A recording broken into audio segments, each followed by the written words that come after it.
Hello friends, our today's topic is America's history. America की तारीख, America की इब्तिदा कब से हुई, ये किस मुल्क से आज़ाद हुए और अमेरिका की कितनी कॉलोनीज थी, इन सब सवालों के जवाब आपको मिलेंगे आज की इसी वीडियो में। चलो शुरू करते हैं आज की वीडियो। अमेरिका की 13 कॉलोनीज 1776 में बरतानिया से आज़ाद हुई। इस लिहाज से इस साल इनकी तारीख की इब्तिदा हुई। एशिया और अफ्रीका के ममालिक जो यूरोपीय साम्राज्य से आज़ाद हुए थे, इनकी पहले से कदीम तारीख और तहजीब थी। इसलिए इन्होंने अपनी आज़ादी के बाद फरामोश शुदा तारीख और तहजीब को जिंदा करके इससे अपना रिश्ता जोड़ा। तारीख के इस तसलसल से इन्होंने साम्राज्य की तारीख को भी इनका एक हिस्सा बना लिया। अमेरिका में इसके बरअक्स आज़ाद होने वाली 13 कॉलोनीज की ना तो कोई कदीम तारीख थी ना तहजीब। मकामी बशिंदों और कबाइल को इन्होंने अपनी तारीख से निकाल दिया था। यही सूरत हाल अफ्रीकी गुलामों की थी जो इनकी तारीख में शामिल ही नहीं थे। इसलिए अमरीकियों ने ये एक बहुत बड़ा मसला पैदा कर दिया कि अपनी तारीख को कैसे तश्कील दें। इस नई तारीख को बनाने में अमरीकियों को फायदे भी थे और मुश्किलात भी। इनका सबसे बड़ा फायदा ये था, इन पर माजी का बोझ नहीं था, ना इनके यहाँ बादशाह थी, ना उमरान का तबका और ना ही बालादस्त तबके की मरात। इसलिए इन्होंने माजी की रवायात और इदारों पर अपनी तारीख और तहजीब की बुनियाद रखने के बजाय मुस्तकबिल की जानब देखा और इसलिए इन्होंने तरक्की की राहें अपना ली।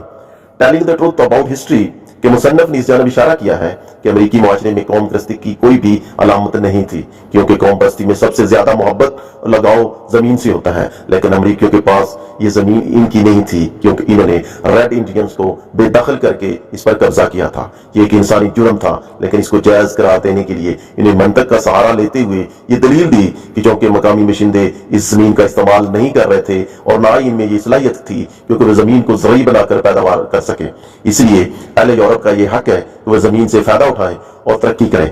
इस जवाब के बावजूद जमीन इनके लिए मुआशी तौर पर फायदेमंद तो न रही, मगर इनसे इनका ज़हनी लगाव नहीं हो सका। अगरचे अमेरिका में आने वालों की अक्सरियत बरतानवी थी, यानी एंग्लो सैक्सन, जिनका ताल्लुक प्रोटेस्टेंट फिरके से था। चूंकि इनकी जंग बरतानिया से हुई थी, इसलिए इन्होंने वक्ती तौर पर बरतानिया से अपनी तहजीबी ताल्लुकात जोड़ लिए। इसलिए यूरोप से आने वाले महाजरीन, जिनमें जर्मन थे, डच, अतालवी मशरकी यूरोप से थे, ये अपने साथ अपने मुल्कों की तारीख और तहजीब को लेकर आए। यहाँ तक कि अतालवियों ने अपनी दहशतगर्द तंजीम माफिया को भी अमेरिका में लाकर इसे बसा दिया।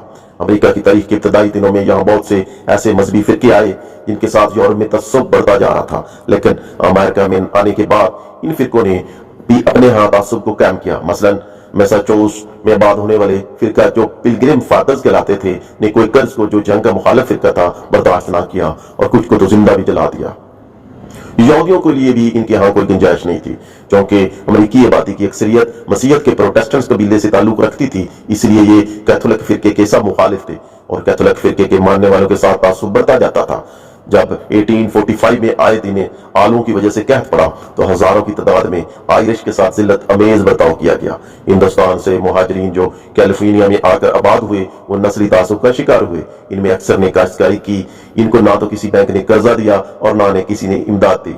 अमरीकी औरतों ने इनसे शादी करने से इनकार कर दिया, इसलिए इन्होंने फिर मैक्सिको की औरतों से शादियां की। इस नस्ली तासुब का ये नतीजा निकला तो वो अमेरिका के माहौल से तंग आ गए और 1913 में इन्होंने गदर पार्टी बनाई ताकि हिंदुस्तान वापस आकर इसे आजाद कराए। इससे साबित होता है कि अमेरिकी मुआशरे में नस्ल परस्ती की जड़ें किस कदर गहरी हैं। अमेरिका के मकामी कबाइल के साथ जो कुछ किया गया, इसको तारीख में पूरी तरह से महफूज नहीं रखा गया है, क्योंकि यूरोप से आने वालों के पास फौजी ताकत थी। इसलिए उन्होंने एक एक करके तमाम मकामी कबाइल को खात्मा किया, इनके जमीनों पर कब्जा किया, इन्हें कैंपों में महसूर करके रख दिया। अमरीकी मुअर्रिख टर्नर ने फ्रंटियर थीसिस में बताया है कि किस तरह से मकामी कबाइल को बेदखल करते हुए जमीनों पर कब्जा करते हुए ये बराबर मगरब की जानब बढ़ते रहे, यहाँ तक कि सारा इलाका इनके कब्जे में आ गया।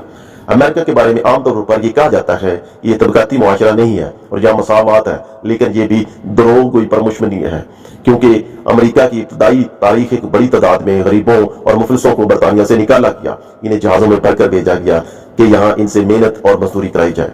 इसका नैन्सी आयनवर्क ने अपनी किताब वाइट ट्रैश में तफसील से जिक्र किया है। जिन गरीब लोगों को यहाँ लाया जाता था, इन्हें अंडर लेबर्ड जो है अंडर ट्रेनिंग लेबर या मौजूदा खेज मेहनत कश भी कहते थे, यानी इनसे 5 साल तक बेगार में काम लिया जाता था ताकि इनके लाने पर जो खर्च हुआ है इससे अदा किया जा सके। अगरचे इसके बाद वो आजाद हो तो जाते, लेकिन अमेरिकी मुआशरे में इनका मकाम इंतहाई कमतर था, जब अफ्रीका से गुलामों को अमेरिका लाया गया तो इनके ना तो कोई हकूक थे और ना इनकी अपनी कोई हैसियत थी, ये अपने आका की मलकियत थे। जब अमेरिका का नया दस्तूर बना तो इनमें डिक्लेरेशन ऑफ इंडिपेंडेंस को भी शामिल किया गया, जिसमें ऐलान तो किया गया कि तमाम अमरीकी बराबर हैं, मगर इसमें ना तो अमरीकी गुलाम शामिल थे और ना ही मकामी रेड इंडियंस के बैल। वक्त के साथ साथ जब एशियाई मुल्कों में भी मुहाजिरीन आना शुरू हुए तो इनके खिलाफ भी तासुब की एक नई लहर उभरी। इनमें खासतौर से चीनी और जापानी शामिल थे। अमेरिका के हुक्मरानों का यह तस्वर था कि जो भी यहाँ आए वो अपनी कदीम कल्चर की शनाख्त को फरामोश करके आए, खुद को अमेरिकी मुआशरे में जम करते। इसे मेल्टिंग पॉट कहा जाता था। जब अहम और जरूरी ये था कि नए आने वालों की शनाख्त को कायम रख के इनके तजर्बात से फायदा भी उठाया जाए। 18वीं सदी ईस्वी में अमेरिका में दो अहम तब्दीलियां आई, क्योंकि ये वो वक्त था जब नई शाहराहों की तामीर हो रही थी, रेलवे लाइनों की इब्तिदा हो चुकी थी, जिसने दूर दूर दराज के शहरों और कस्बों को आपस में मिलाना शुरू कर दिया था। एक लिहाज से ये अमेरिकी कौम परस्ती की इब्तिदा थी, जो बिखरे हुए लोगों को एक दूसरे से वाकिफ कर रहे थे। फिर अखबारों, रिसालों, पैम्फलेटों और किताबों के जरिए लोगों में आपस में राब्ते बढ़े, आपस की तिजारत बढ़ी और रिश्तों को मजबूत किया। दूसरी अहम ये तब्दीली थी कि थॉमस जेफरसन ने अपनी सदारत के जमाने में लुइसियाना की रियासत को फ्रांस से खरीद लिया, जिसकी वजह से जमीन का बड़ा रकबा मिल गया। फिर 1812 में अमेरिका की साम्राज्य पॉलिसी शुरू हुई। मैक्सिको की जंग के बाद कैलिफोर्निया और टेक्सास पर कब्जा करके इन्हें अमेरिका में शामिल कर लिया। इसके बाद अमेरिकी साम्राज्य अज़ाइम बराबर आगे बढ़ रहे थे। हवाई पर कब्जा किया गया, अलास्का का इलाका रूस से खरीदा और फिर इनसे साम्राज्य अज़ाइम जो अमेरिका से बाहर निकलकर दूसरे मुल्क तक पहुंचते गए ऐसा था। थियोडोर रूजवेल्ट की सदारत में फिलिपाइन पर कब्जा किया गया। जब चीन में यूरोपीय ताकतें ओपियम वार के सिलसिले में लूट मार में शामिल थी तो अमेरिका भी इनमें शरीक था। पहली और दूसरी जंग के बाद अमेरिका की साम्राज्य पॉलिसियां बेनकाब होकर सामने आई। वियतनाम में इन्होंने बेतहाशा बमबारी करके इसे तबाह किया।